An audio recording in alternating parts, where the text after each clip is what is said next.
Hey there, everybody, and welcome to yet another bonus edition of 41 is the Mic. You heard from Michael Lombardi earlier this week, Jim Nagy from the Senior Bowl, and now we have a guy you were very familiar with on the podcast. Matt and I may have talked about him, a timer 50. He's top prospect at offensive tackle, Joe Alt out of Notre Dame. Joe, thanks for taking the time to chat with us. Yeah, thank you for having me. So Joe, I'm going to start out. I listened to the Green Light when you're on with the Long Brothers. I know you're going to be at a vineyard the night of the draft, and you're going to be able to have your whole family there. What's that moment going to mean to you to share that with everybody? Like you were talking about, to share it with everybody who's helped you along the way, and Yeah. whenever you hear your name called. Yeah, exactly what you said. I think the biggest thing is being able to spend it with my family and the people who are very close to me, the people I love, and the people who have supported me up to this point. And I think, when I get that call and when I'm able to celebrate, I think the first thing that always hits my mind is just gratitude. I'm extremely grateful for this opportunity and to be able to be put in this position, this place, and be able to, spend it with the people I love, but also so excited for this next step and to, move forward and to, whatever town or whatever place I get picked by and kind of start the next chapter. I'm really excited. Joe, I'm curious about what this whole experience has been like for you. When you're expected to go in the top part of the portion of the draft, I'm sure you're probably not getting bombarded by all 32 teams because there's probably a few teams that just think you're not going to be available. Mhm. But what's been the whirlwind like from just the, entering the draft, through the preparation, combine, all the interviews, meeting with teams? What's the experience been like for you? Yeah, the preparation's been pretty smooth, actually, because I got to train at home. So I've been at home for the last 4 months doing everything, 5 minutes from my house at this place called Training House. Felt like I really improved my football game as long as got prepared for the combine in a great way. At the combine, I felt overall I just put my best foot forward with the interviews with teams, doing the stuff on field. And then after that, I was fortunate enough not to have a whole bunch of 30 visits and Zooms. I think teams just kind of knew, and if they wanted to talk to me, they called me in. Otherwise, I just was kind of left on my own, which was nice for me to be able to stay in my workout routine and lifting routine. So I felt like it wasn't a huge burden for me. I really enjoyed it and thought it went pretty smooth and easy. So I'm in the point where I've just kind of been waiting these last couple of weeks, kind of did everything I had to, and now it kind of all starts again on Thursday. So I'm looking forward to it. Now, obviously, your last name is very familiar in Kansas City. It's known very well, and it's very well liked in this town. For you, what have you learned from your dad about the game growing up? Because I know you played quarterback, linebacker, tight end, defensive end from youth till high school before you finally landed on left tackle at Notre Dame. What has he taught you along the way? Yeah, my dad's taught me pretty much everything about football, and starting with quarterback. He wanted me to play quarterback and tight end, those positions, to really get a better grasp for the game. Understand at quarterback, it's more than just the defensive line and the four linebackers, whatever team, however their scheme is. To understand the full game, understand the secondary, how that affects defense, how that does things to them. So that was more of like a learning experience. We kind of knew the whole way along how my body was and my size that most likely eventually would end up at offensive line. So for those positions, there was a ton of just learning how the game worked and being able to also enjoy some more of the glory, catching passes, throwing passes, that kind of stuff. And then once I got to left tackle, and then, that was the next move, that's really when we honed in on the skills and the technique of offensive line play and how to do it. And obviously my dad played it at a very high level for a long time. So his knowledge, both on and off the field, most recently for me, it's been off the field, being able to pick his brain through this draft process, more recently, or a little less recently in this season, how to break down opponents, how to, understand a defensive end and what his rush patterns are like, the little tips and tricks of inside hand down, outside hand down, butts higher on a bull rush, stuff like that. He really just has such a knowledge of the game from a outside lens, being able to just teach me what he did and allow me to add that to my game. He's been the most important part of, my growth and learning football. So I'm very grateful for my dad. Wouldn't be in the position without him. How much have you watched your dad as far as him when he was at his playing days, any film of that nature, and and how do you feel like you compare to him or how you're different from him? Yeah, I think it was funny. We never really watched the old VCRs, prior to when I was growing up. It was just kind of something we didn't do. We just kind of left that. But more recently, some of the games have been kind of better quality, been added to YouTube, and we kind of went down and I watched probably 10 or 12 of his games when I was home this training off season, and been able to kind of watch how he plays. And I think, we're a very similar build. My dad, I think, has the biggest shoulders and biggest shoulder pads any man's ever played with. So he looks a lot bigger than I did. I think just overall, like our how we carry ourselves, our body postures, that kind of things are so similar. It's funny. I see pictures. I'm like, that's scary. That looks just like me in the face, like things like that. But the way he played, I think we have a similar bend and obviously a similar size in the way we do things. But, the way he did pass pro was a little bit different than me. He was just get your hands on the outsides of the shoulder pads and the rush was over because he just outpowered guys. I'm a little bit more, I play with my hands a little more. I'll pull my hand, try to punch inside sometimes. So things like that are a little bit different. But for the most part, I try to take a lot of things my dad did just because he did it at such a high level. So I think we're very similar, but a couple differences in how we play.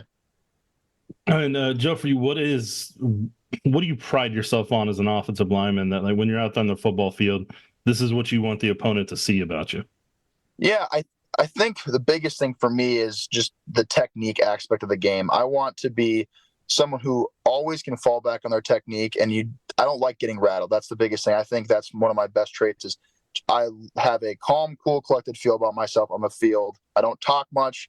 I don't get super, angry, aggressive visually. I just am in my own head and just relying on the hard work that I put in and the technique that I've been taught to go out there and try to play the best of my ability. And that's kind of what I pride myself on and how I, approach a game.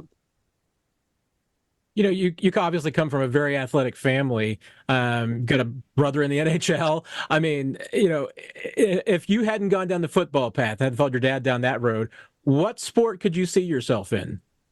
Yeah, I played hockey up until about second grade, but like I said earlier, the body wasn't really a hockey player body. I was a little bit heavier on the heavier side, not kind of the hockey body like my brother was. I was more of a basketball player, so I always loved playing basketball as a kid. I wasn't quite as athletic as I am now when I was in high school. So I look back at it now, I'm like, wow, if I was this athletic in high school, I could have been more of a better basketball player. But I think if I didn't do the football route, it would have been basketball just because my height, and I think I could have been pretty physical in the paint. But who knows? In terms of when you're not on the football field, what do you kind of like to do with your free time? What do you do to kind of reset, to kind of get away from the game a little bit? I spend a lot of time with my family. That's what's most important to me. All my siblings are older, so they all have, wives and husbands and kids. So I spend a lot of time with them. But otherwise, I love to fish. I'll get away. I'll fish up here in Minnesota and Wisconsin at my cabin. Spend a lot of time down in the Gulf of Mexico fishing on spring breaks and little trips. So for me, really when I want to get away from everything, put the phone down, turn the Wi-Fi off, turn the cell service off, go out and fish. And for me, it's just a really relaxing, time and able to really reset my mind and kind of just bring it back down to what's most important to me.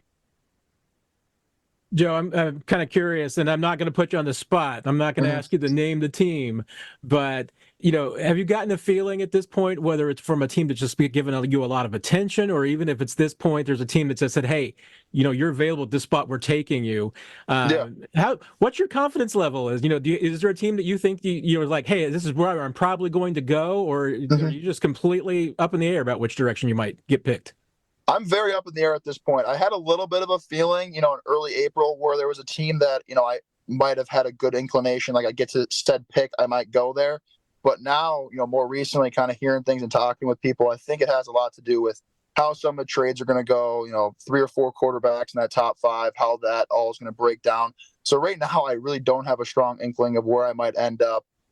Just kind of excited for Thursday night because it's going to be a lot of, excitement wherever I go, because I really don't have like, hey, I'm going, if I get to X pick, I know I'm going here. It's more like get that phone call, I don't know who it's going to be from, where I'm going to go. So it's more of an exciting thing for me right now than anything, and I think that's kind of the best way to do it, just not having a, it's obviously super nice to have a, I know I'm going here at this pick, but it's a little more fun for me, kind of let my curiosity go and see where I end up.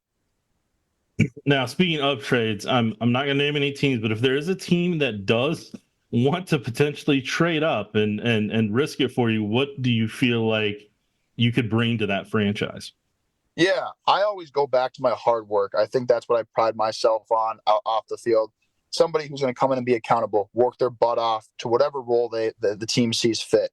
That means, waiting a few years if there's, veteran guys ahead of me, learning from them and taking in the knowledge. That means someone who wants me to compete for a starting job.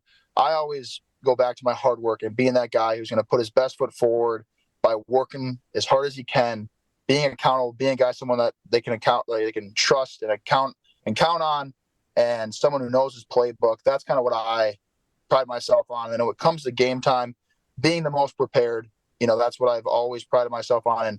In college, I want to know the playbook inside and out, the defense inside and out, the DNs I'm going to face, all their moves, what I've seen on film. So a guy who's prepared, ready to go in there and just compete at the highest level and help, the team succeed and do my job to the best of my ability. Joe, there's obviously, I'm just going to say you're going in the first round. I'm not trying to jinx you or anything, but obviously you're going in the first round. I think it's going to be the sixth, father and son going in the first round in the NFL history. How much, would that part of it mean to you? And also, hey, your dad went 21. You're going to go higher than that. I mean, how quickly after you go are you going to be reminding him, hey, wait a minute, I went higher than you in the draft? I won't be reminding my dad at all of that, just because my dad means so much to me, and I wouldn't be in the position I am without my father. He has taught me so much, both on and off the field as a football player, but also as a man. So I'll never give my dad crap about that, because I really wouldn't be, in the place I am without him and his knowledge and what he's passed on to me.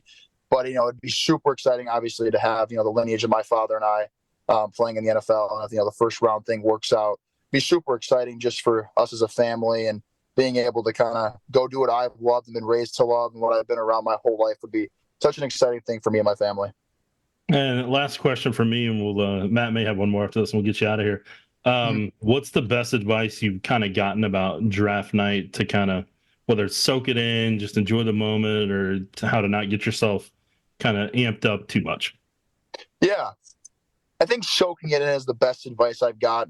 And the regards for me when I hear soaking it in is soak in the people around you, soak in what I've taken from the people and what they mean to me and who they are and how they've allowed me to grow as, like I said, as a man, as a player, if they're a coach, or who they are. Just really soak in the people who I really appreciate and who are there to support me. So I think that's the biggest thing I've learned and really am hoping that I can do on Thursday night. And I'm not trying to put pressure on the length of your career or anything, but your dad was fortunate enough to play 13 years in the league, all with one franchise, which is another reason why, he's so beloved in Kansas City. Yeah. How much, would that mean to you? I mean, to have the opportunity to, have something similar like that, to be able to go to a team where you would stay long-term, be a part of the community, and really be a part of the lore of that franchise. Yeah, it'd be awesome. My dad had that opportunity and was able to thrive in it, and he loved it so much, able to stay in Kansas City, got to know the city, the people, the environment so well. And I said before we got on the show, just Kansas City holds a special place in his heart and in our family's heart, because it's where, my siblings were born and where we were raised. And I wasn't raised, I was raised here in Minnesota, but they were raised there. And it's very cool to be able to stay in one place and be able to really get to know the fan base, and you just feel a part of the team that much more. So it'd be really cool just because I know, what my dad was able to do in Kansas City and how much it means to him. All right, Joe, we know you got a hectic week ahead of you and a big night coming up on Thursday. So I want to thank you for taking the time to join us. Yeah, thank you guys for your time. I really appreciate it. Well, Matt, it's a guy we've talked about a lot on this podcast.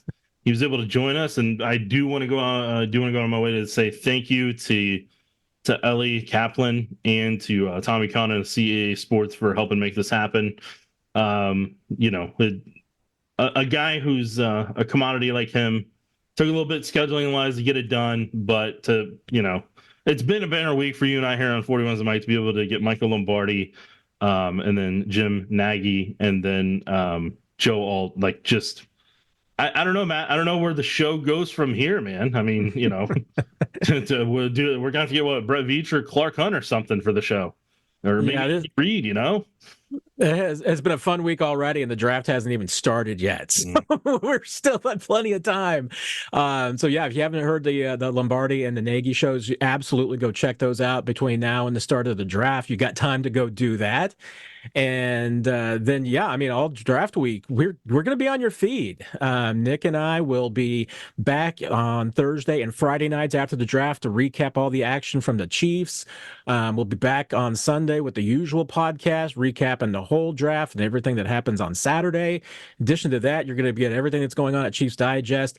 I'm going to try and get you as much as we can on the live stream on the YouTube channel with everything that happens with Andy Reid, Brett Veach, Mike Borgonzi on Friday night, the player interviews. So we're going to try and get you as much as we can on Chiefs Digest and the YouTube channel. So check that out.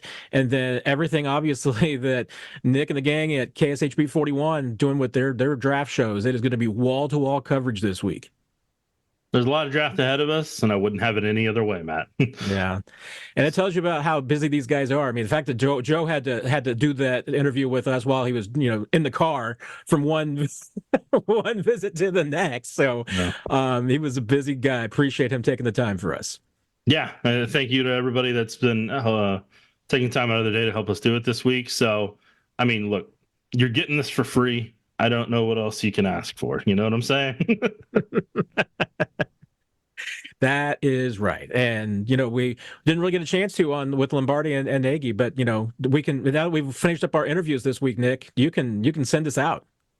All right. So until next time, I bid you adieu.